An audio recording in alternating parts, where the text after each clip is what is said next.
On a entendu ces longs échanges, Louis de Ragnel, entre le Premier ministre, Paul Vannier, qui est le rapporteur pour la France Insoumise. Là, en ce moment, c'est Violette Spilbout qui l'interroge. Quelle est la stratégie pour François Bayrou, qui déploie depuis plus d'1 heure? Ce qui est intéressant, c'est plutôt la stratégie de Paul Vannier. La stratégie de Paul Vannier, en fait, c'est des méthodes trotskistes avec une stratégie d'enfermement dans lequel il repose 10 fois la même question. François Bayrou répond 10 fois. Et donc, on voit bien que Paul Vannier n'accorde aucun crédit par principe à ce que dit François Bayrou. Moi, ce qui me frappe, c'est qu'on parle d'une commission d'enquête parlementaire. En réalité, normalement, quand vous convoquez un Premier ministre, c'est quand même pour parler d'actions qu'il a conduites dans ses fonctions de Premier ministre. Et donc, s'il y a un problème dans le cadre de ces fonctions de conduite de l'action de l'État, et là, ça concerne une affaire qui n'a rien à voir avec ses fonctions de Premier ministre. Qui aurait pu concerner ses fonctions de ministre de l'Éducation nationale à l'époque. Éventuellement. Mais surtout, c'est un procès pénal. Là, moi, j'ai l'impression d'être à une cour d'assises avec un accusé et donc des gens qui sont investis de pouvoir de justice. Et je trouve qu'il y a vraiment une différence entre un procès, et pourquoi pas, si un procès pénal, il faut qu'il aille au bout, et là, une commission d'enquête parlementaire.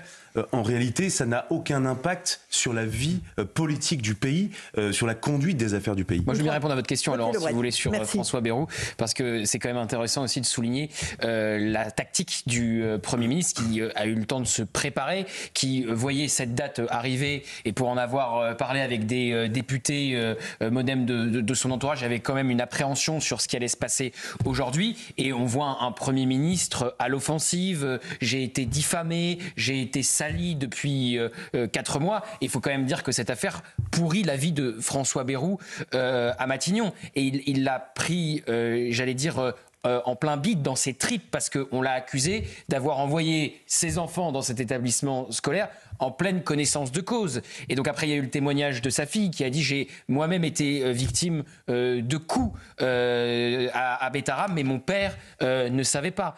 Donc évidemment, ça a ébranlé le clan Bayrou. C'est venu toucher directement le Premier ministre dans sa chair, et il s'attendait à ce que ça soit rude, mais pour avoir eu des échanges avec ceux qui se sont directement entretenus avec le Premier ministre, il a pris ça comme une lessiveuse, très personnellement. Donc c'est un Premier ministre que je trouve à fleur de peau, et on voit bien qu'il a décidé de ne pas se laisser faire, et il dit « Vous m'avez sali, monsieur Vannier, depuis des semaines, vous en avez le droit », puisque c'est la politique aujourd'hui, la politique des boules puantes. Et effectivement, je rejoins Louis, je me pose la question de la limite de ces commissions d'enquête. C'est très bien qu'il y ait des commissions d'enquête, c'est très bien qu'il y ait des députés qui puissent interroger qui de droit devant eux, mais ce ne sont pas des juges, ce n'est pas une cour d'assises. Donc je pense que François Bayrou, il espère qu'à la fin de cette commission, il puisse passer à autre chose, reprendre le cours de ses activités à Matignon, mais ce n'est sans doute pas certain. Ensuite, il y a une autre question que je me pose,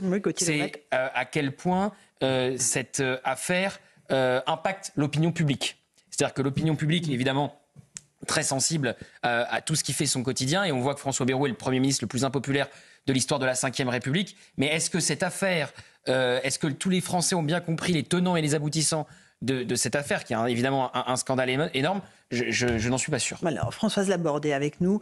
On a écouté le Premier ministre, ses réponses. Il se défend, il est attaqué dans son honneur, sa famille aussi. Est-ce que vous le trouvez dans le bon ton, offensif, répondant bien aux questions, aux attaques? C'est vrai que l'échange est très tendu et que lui-même est très tendu. On sent qu'il est touché au cœur. Il l'a dit d'ailleurs par cette affaire qui en effet a concerné sa fille qui était en première, je pense à Bétarame. Mais en même temps, il lâche rien. Il se défend pied à pied. Il a quelques formules. Il parle de continent oublié quand il parle des enfants victimes. Et c'est vrai qu'on est passé alors bizarrement assez vite pour juste, en effet, le piquer sur le thème vous saviez. Il a eu cette formule assez dont on va se souvenir en parlant de Mediapart, en disant qu'il ne lisait pas Mediapart.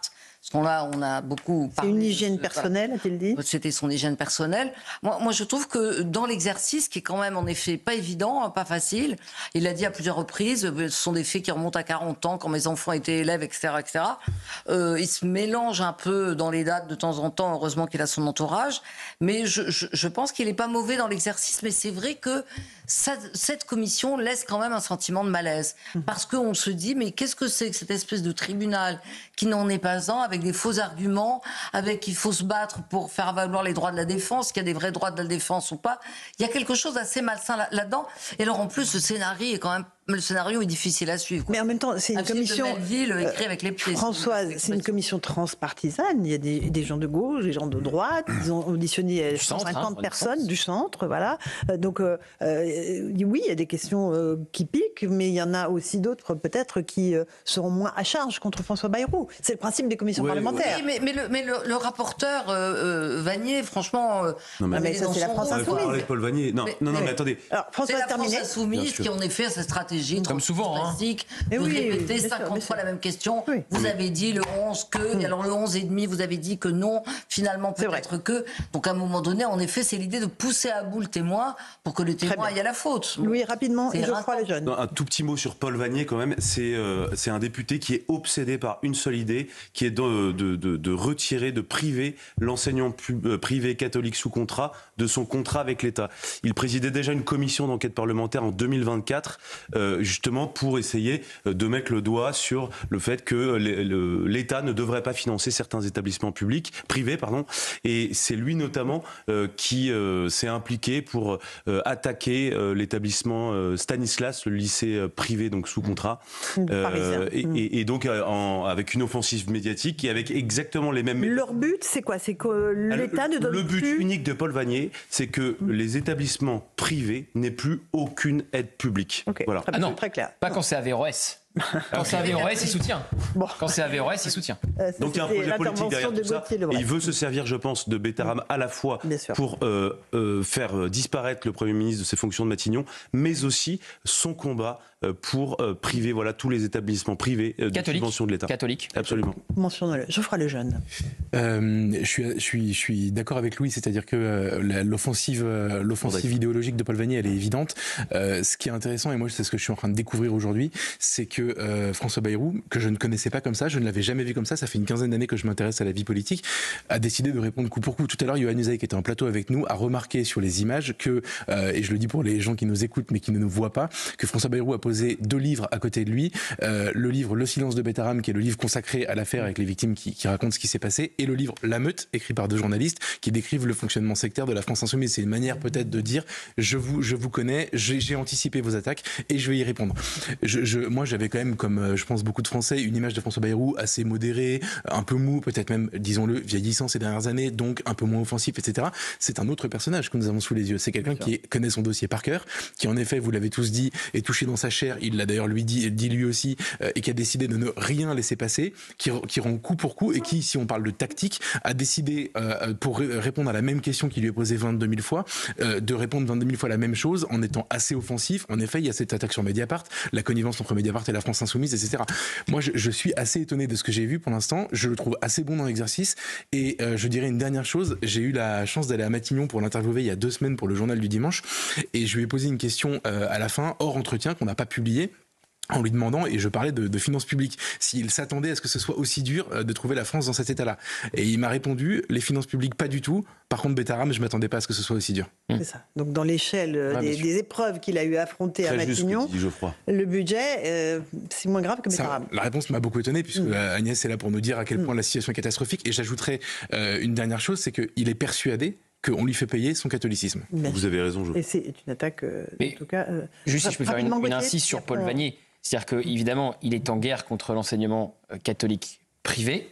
Il se sert de la moindre affaire pour aller à l'offensive. Et évidemment, il ne faut pas sous-estimer l'affaire Bétharame. C'est très grave, mais voilà, il y a une forme de récupération pour cibler l'entièreté de l'enseignement catholique. Par contre, c'est un soutien du lycée Averroès dans le Nord. Je rappelle que ce lycée musulman avait perdu son contrat sur la décision du préfet Leclerc, qu'il y a eu une décision de justice qui remet le lycée Averroès sous contrat, qu'Elisabeth Borne, ministre de l'Éducation nationale, a fait appel, et que Paul Vanier est un soutien absolu de ce lycée. Donc, il faut voir qu'il s'en prend, et vous voyez évidemment toute la stratégie électoraliste de la France Insoumise comme à chaque fois, quand c'est un établissement catholique, Paul Vanier est en croisade, c'est le cas de le dire, contre cet établissement, mais quand c'est un établissement musulman, Paul Vannier ne regarde pas les rapports de l'État qui peuvent être faits sur ce lycée-là, mais il regarde bien ceux qui sont faits sur les lycées cathos, et le lycée musulman, il fait tout pour le soutenir jusqu'au bout. Donc là, on est dans le pur électoralisme, dans la pure stratégie de LFI. Voilà ce que l'on pouvait dire de cette affaire Bétaram. On garde évidemment dans un coin de la tête ce qui se passe à l'Assemblée nationale, cette audition de François Bayrou qui se poursuit.